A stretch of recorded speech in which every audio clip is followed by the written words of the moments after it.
I want to welcome everyone to this week of In the DAW. We have Say My Name. How you doing, man?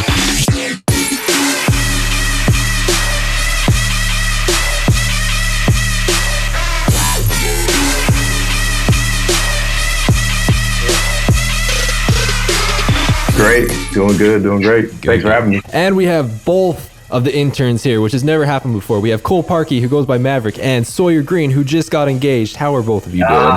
Doing good. Good to be here. I'm great. So originally we were going to check out Bounce, but there was a plot twist, and now we're going to check out one of his latest tracks. That latest work in progress. As a final thing, I just want to remind everyone about the In the DAW and the Behind the DAW Patreon. You know, it starts at only $5 a month. You get tons of amazing things with it. And even if you want to come on the channel like this and interview artists, there's an option for that too. So if you want to go check that out, it's the lifeblood that fuels this channel. So go ahead and check that out. So let's take a listen to this song, man, and then we'll devise some questions from it. Does that sound good? Yeah, I'll just start from the beginning.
Sorry, getting a little lag on my end.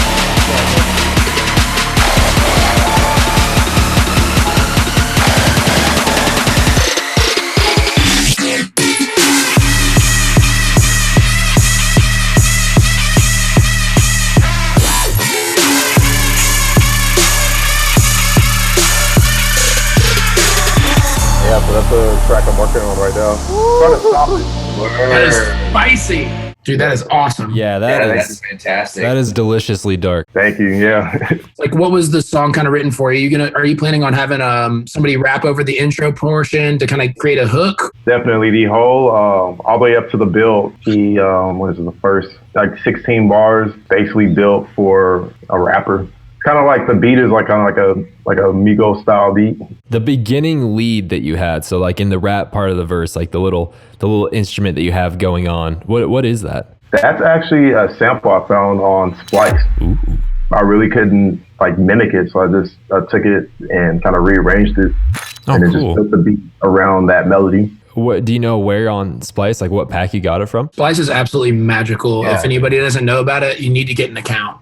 Like we should be doing some affiliate marketing for Splice. I think it was called like a Huncho pack. It was a trap pack. It's one of their latest ones. Nice. And so you took that audio recording and just kind of like sliced it up and redid it for yourself?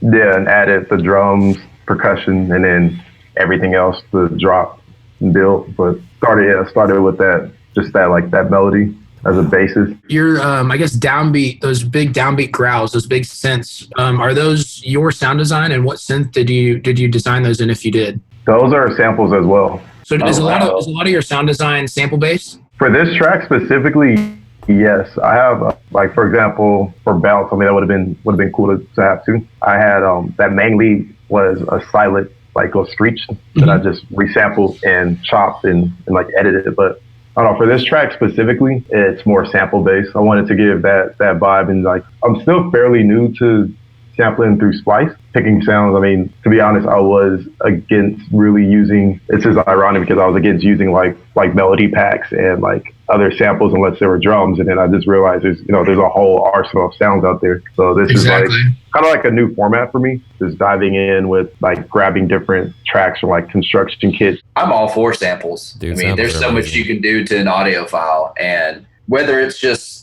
kind of load it up into the DAW and let it play because it fits in great, or by the time you, like you said, you chop something up, rearrange it and effects. Right. I mean, it's something that's not even close to the original sample you had. So I'm all for it. I have several samples in every project that I do. A lot of people give producers a lot of flack for using samples or presets, but you got to realize there's still a lot of talent you have to know like what samples are going to jive with each other and actually like produce something beautiful. Because there's a ton of samples out there, but it's like the next step is how to use them, where do you place them so they sound right, Exactly. It's just a different type of talent. Samples are not cheating. Let's make that clear. Yeah. No, that's the thing. I used to think they were cheating. That's why I was like against them until I looked more into like Splice and actually what their whole system is about, and realized that like producers, all my all producer homies are all using Splice samples, and I'm like, yo, I've been missing out. With those samples that you use for the drop sound, so did you just find like a bunch of different like drop basis samples and then just kind of like did some call and response kind of thing? Yeah, let me solo it out so you can hear it in detail. Hold on. Forgot which packs I used. I grabbed 2 different packs for that. Those like call and response like samples. That's what it. Ooh, those are filthy. And then I added some reverb on it. Did some like depth and more character. Yeah, so. Did you just get like really good clean samples and then just go in and do a little bit of EQ, reverb, and just kind of put it in its spot in the mix, and they were such good samples you didn't really have to do much? Yeah, so with these, I didn't do too much on I didn't like adjusting the low end. I didn't really do too much on the EQ. Yeah, when you get really good samples like that, I mean, the cleaner they are and the less you have to touch them, the almost more perfect they are. You know what I mean? So the big thing with this was the reverb. Yeah. So I did like just some automation on the reverb. That's a really, really cool technique to kind of fill that space afterwards. I like to call that like a little reverb throw. Yeah, but these were some pretty clean samples. Have you checked out the virtual Riot pack? Oh, it's good. That dude is a legend. That like his sound design is just impeccable. Yeah, it's cool that producers like Virtual Riot. Another cool pack, the Silent or XILENT. I think I'm right. The silent packs are pretty dope. Well, I'm a huge trap fan, so I want to know more about your 808. Was it sample based as well, design? So all my 808s are samples. I'll take you through. So for this track, I had 2 808s layered and just kind of EQ. I did notice the 2 different 808s. This was from the Josh Pan kit, actually. So one of them was layered, obviously, for tone, and the other.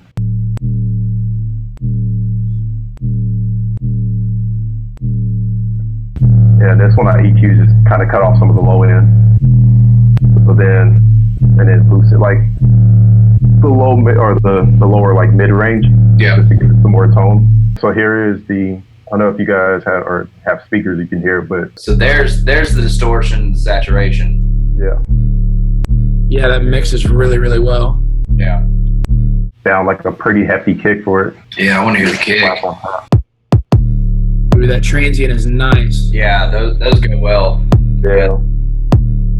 So did you do anything to kind of glue the 2 808s together? Are they on the same bus with a compressor, anything like that? No, I didn't add any compression to it. Super punchy, and I left it like that, like in the drop, intentionally to give it like, I wanted to have that feel of, that 4B and Azar track, Pop That. I wanted to have that kind of like that effect where it's just like everything's kind of like screaming at you. Like I said, the samples were so clean, like I really didn't have to do too much to it. If your design and your arrangement and all that kind of goes together well, you don't have to compress. Dynamics takes care of all that. Yeah. On the last episode of Sam Matla's EDM podcast, have you guys ever listened to that before? Yes. It's really good. It's really, really good. I highly encourage anyone to go listen to it. But on the last episode, they had Fitch, and they were talking about that, where like compression is just so overused, and it's almost like a knee-jerk reaction to just go and grab a compressor just because that's what everyone has told you to do.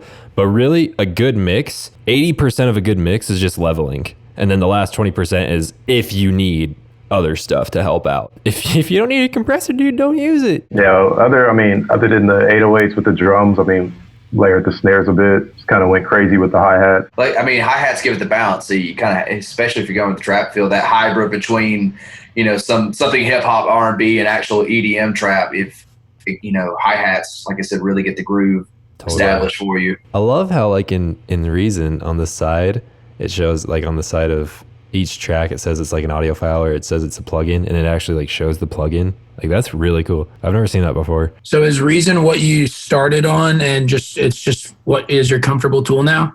Yeah, I learned Ableton a bit. It was just taking too much time because I learned I was teaching myself production as I was in school. So like I already dedicated about 4 years in with Reason, just doing hip hop beats, till I realized majority of the dance music industry is using Ableton. This was around 2010. I started teaching myself Ableton, but it was just taking too much time. Yeah, it's a great program, but I was already so used to Reason, and then every year Reason just added a new update. Yo, this is cool. They added this and that, and now kind of leveled the playing field with Ableton with, years later, finally with a ton of just cool different updates. Like now you can use VSTs, and, they have the rack extension. So now there's really no reason, no pun intended, to. Yeah. And I feel like in today's day and age, yeah, they did the FL update, Ableton 10's out now.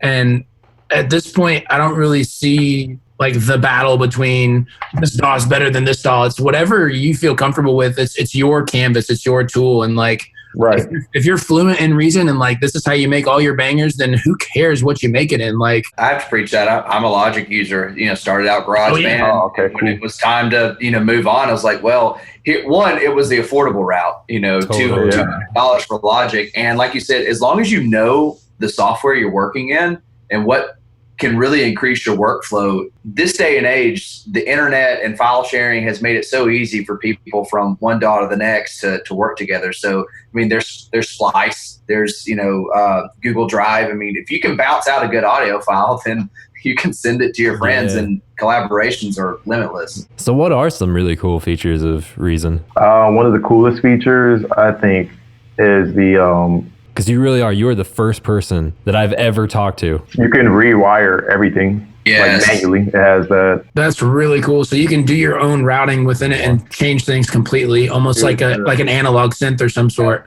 Basically, so what? Everything, yeah. It gets kind of messy back here, but yeah. So this is the NNXT sampler. Yeah, this is one of their earliest samplers, and literally every time you open up any sort of audio, any VST, they all get routed to your master. The master chain just automatically, but you can go back here, and I'm not going to touch any of these right now. What? Yo, this is sick. If you're very familiar with an actual studio with actual analog material and actual devices, just like this, I feel like Reason would be super easy for you to get the hang of. So yeah, this is one of the coolest features is you can go in and literally reroute. It's super cool if you really take the time to learn, at least the basics, and you can do little tricks here and there that you couldn't do in another program. So can you save racks? Once you get something you really love, can you save them almost like an effect rack? You can. When this stops lagging, I'll show you an effects rack that I have saved on the main lead, actually. Yeah, so I was going to dive into that main lead. Did you design that sound, or was that another sample with an awesome effect rack on it? That was another sample with a ton of effects and compression on it. I want to say that the build and the introduction, you're starting to slowly bring the lead in during that build. That's probably one of the better builds I've heard in a while. Because to me, a good song is all about tension and storytelling. So if you can really hook someone in with just a little taste of what's about to come, then you've sold the person on your song. That's really what I wanted for this track too, especially going from such a kind of a mellow intro, trap, raply, because it's that melody and that whole intro isn't an aggressive EDM. I guess you'll say EDM trap, more punchy drums. It's literally a radio, commercial trap beat. Yeah. So taking that more relaxed vibe into that drop, you need to figure out a way to bring those sounds in, so it just doesn't sound super sudden, like going from a mellow trap beat to like boom in your face. Yeah, here's the lead.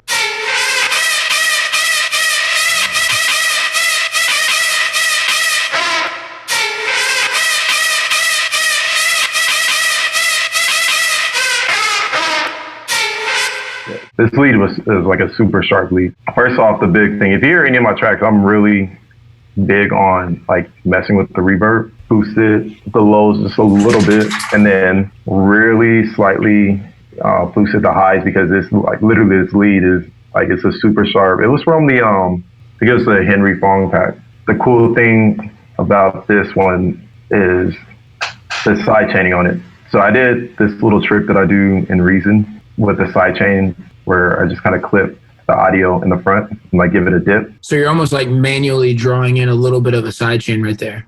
Well, for this one, because I wanted to give like literally each synth hit a character, but I wanted to kind of give this weird, like pump, not weird, but like a different character. I didn't want the pumping feel to be super consistent. Each hit, especially when it's like hitting. So for example, you see this one doesn't have any like quote unquote like sidechain on it, because I wanted some of them to like kind of scream at you more, but then some of them I wanted them to dip on some of the like kick drums. Just create this interesting rhythm for it. Totally. So you didn't really want it to achieve like the sidechain effect, but more so you wanted to create a rhythm out of it. You want to create a groove out of it, right? Yeah, but I still needed some sidechain on it because it's such a sharp sound. So that's it. It's got the reverb. So what did you do there in the stereo image? Are you like making it really wide? And not much for this one. I mean, I just kind of like tweaked it a little bit, because that synth itself was, completely mono. So didn't want to give it too much stereo, because it would just kind of it would just drown out it will actually drown out the higher frequencies, and it will make it sound like, just like in my terms, mush. Your hi-hats probably wouldn't cut through that well. That was the challenge too, was like when I layered the hi-hats, having this synth so sharp, it was kind of like a nightmare for something so simple. But I did I added a little stereo to the low end. This is a pretty cool, simple stereo imager that Reason's always had. That looks really, really simple to use and really effective. I love simple plugins. Compression on it. Serious. Like the one knobs, there's only one knob. You know what to do. You just twist that one knob. So you were saying that like mixing that with the hi-hats was like kind of a nightmare. Like what specifically what was kind of like the moneymaker to mix those and have them both sit great? Was it like EQ, stereo image, depth? It was more of the mix. For this, I wanted the synth to kind of ring out. It still hits pretty loud in the mix. I ended up just cutting the volume completely on this lead, and just going at the hi-hat, adjusting the levels just to see like that sweet spot. Yeah, and I was gonna say the compressor on here actually helped do the trick for that. So the hi-hats, I didn't do any like EQ or compression on it. Hi-hats for me, I just want to leave them as like basic as possible, because you start adding stuff, then it's like you don't really have a hi-hat at the end if you do too much. I don't know, the trick really did come into play with the compressor, playing it by ear and adjusting the levels. Yeah, making sure this sound isn't too sharp. Exactly. Sometimes simple is better. And if you can just find the right place for each one, it can really fill out your mix, fill out your stereo spectrum in a really easy way, an effective way. And when you play it on the big, huge speakers at festivals and whatnot, it hits home, because you're not ripping it apart to try and force things. It just fits naturally. And that's kind of a creative technique that I think is overlooked a lot nowadays. Right, because when you have like a track that you have a ton of different sounds and just layers, you don't have to pay attention. You want to, you don't necessarily have to pay attention to like, oh, let me tweak the high end on this synth just a little bit, because you have a ton of other sounds that are just like drowning it out. But exactly, yeah, that's a really, really good point in technique, I think, for other producers to remember as well. Just sometimes simple is better. We are running out of time because I have to prepare to leave to Mexico. So, what? I know, I'm moving to Mexico. Isn't that crazy? No, I'm kidding. Yeah, I'm going on vacay.